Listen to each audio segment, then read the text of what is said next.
Hello everyone, we're coming up to Diwali and the America Meditating production is producing a new short film entitled The Diwali Dance. It's all about dancing your sorrow away and bringing more light into the world. Plus Diwali is this ancient Indian festival, you know. You've got to get rid of all those weaknesses that are in your personality and become the light that you really are, to be crowned the king or the queen or the emperor of a world of no sorrow. So we have choreographed an incredible dance. One is Eastern by our youth leader Aditi Goel, and the other one is Western by famous choreographer to Michael Jackson, Jennifer Lopez, Dancing with the Stars, Howard Feelgood.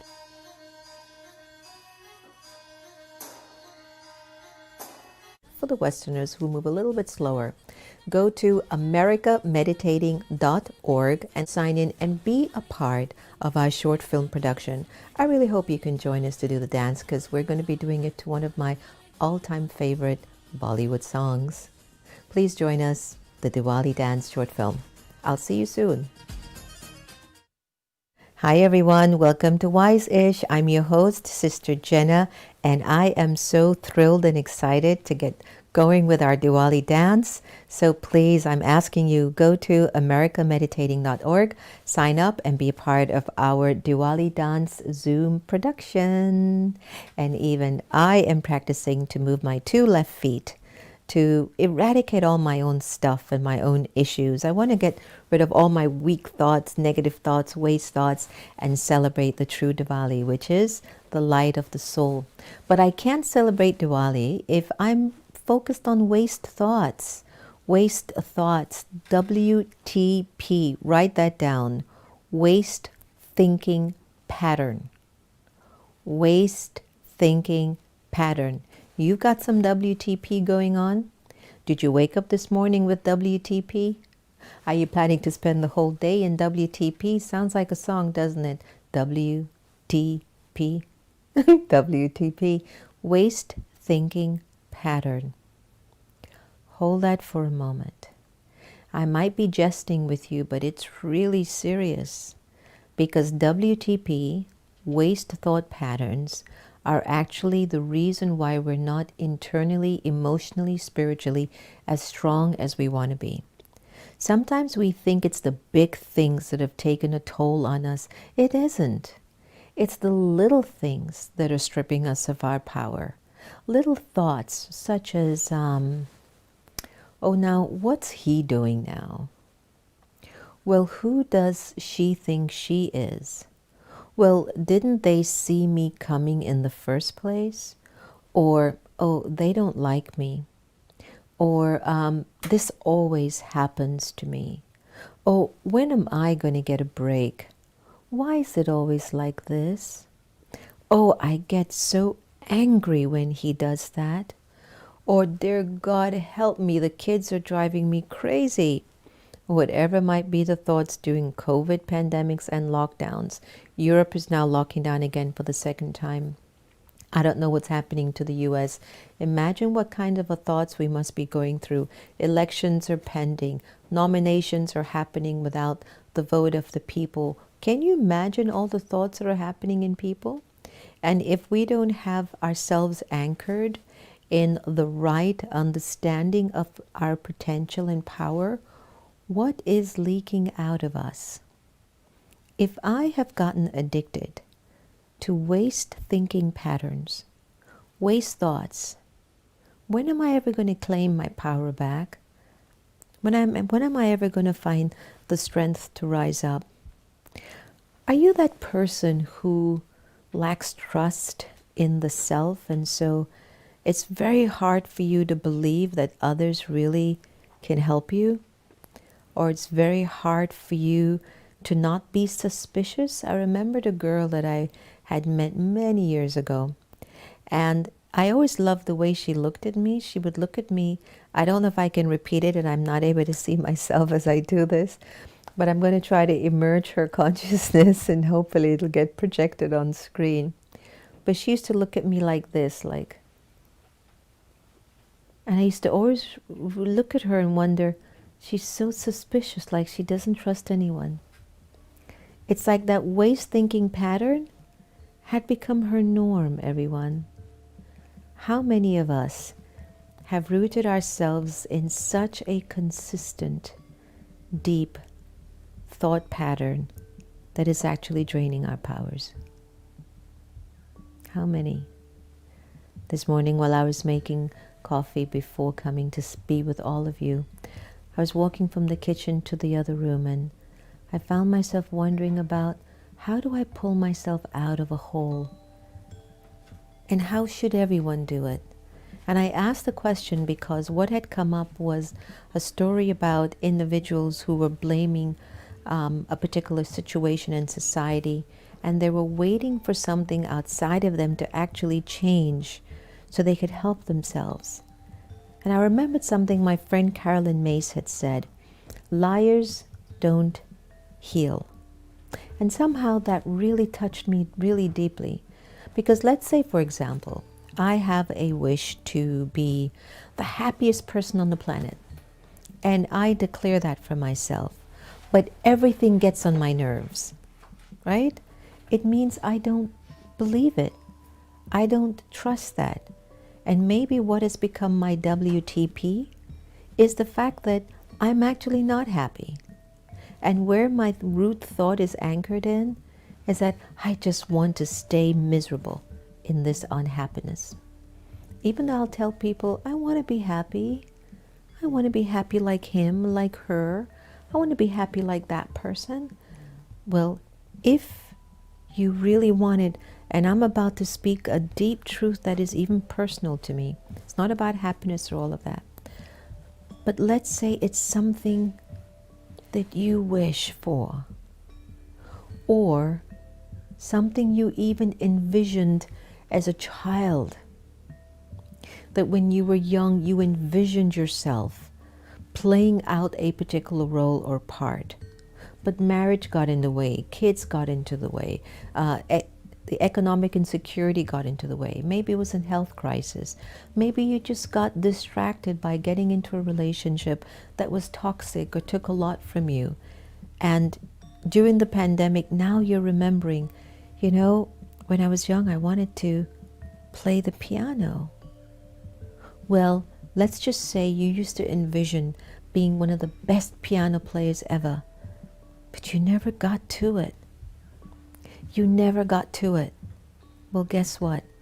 If you really, really wanted that, or if you really envisioned it, nothing can stop you. Only if you don't believe you can. That's the only thing that will be able to stop you. So how do we heal these thoughts that are holding us back? How do we heal WTP and transform it into PTP, positive thinking pattern? How do we? Well, I can only tell you what I've done.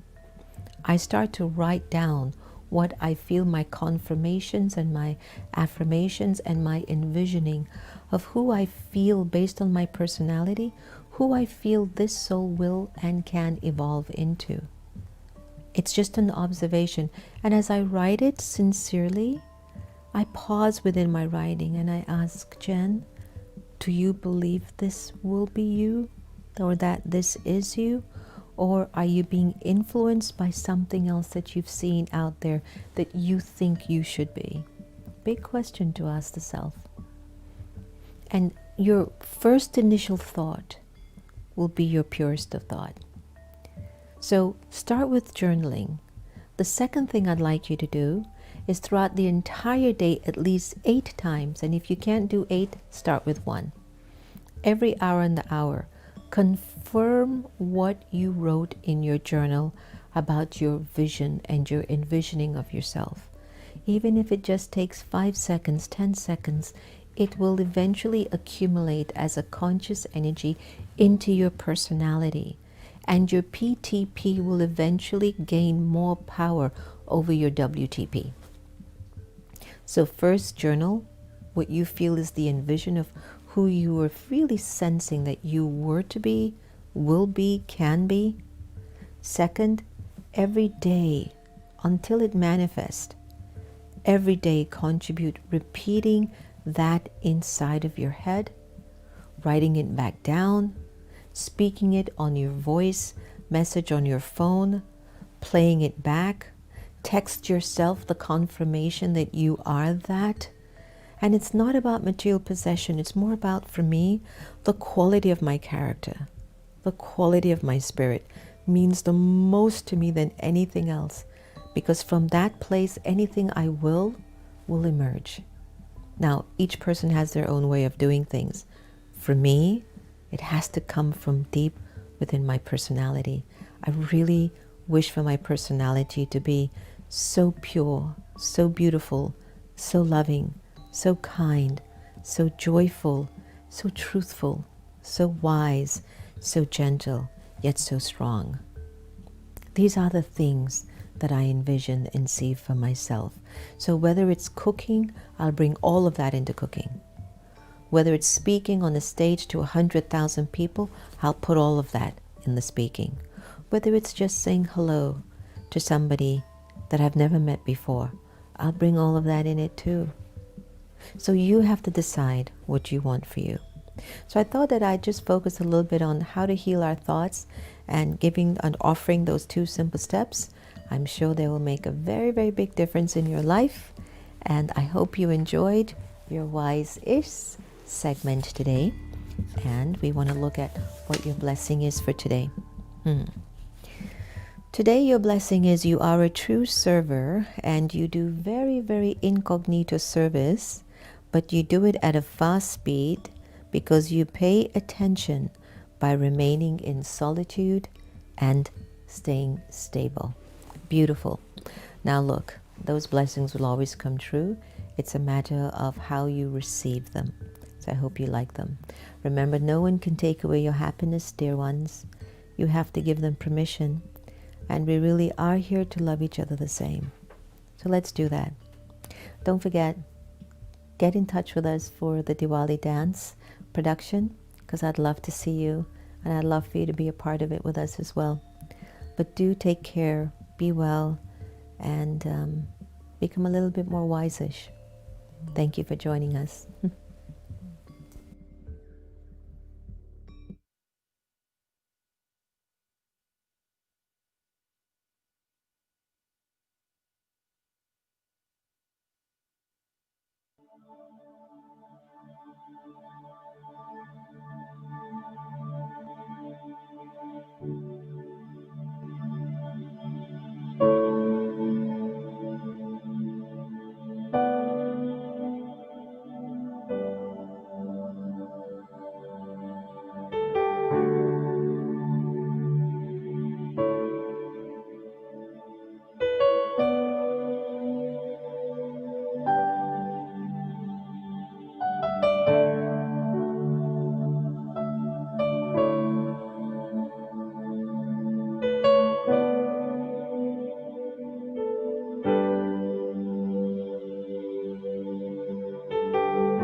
together.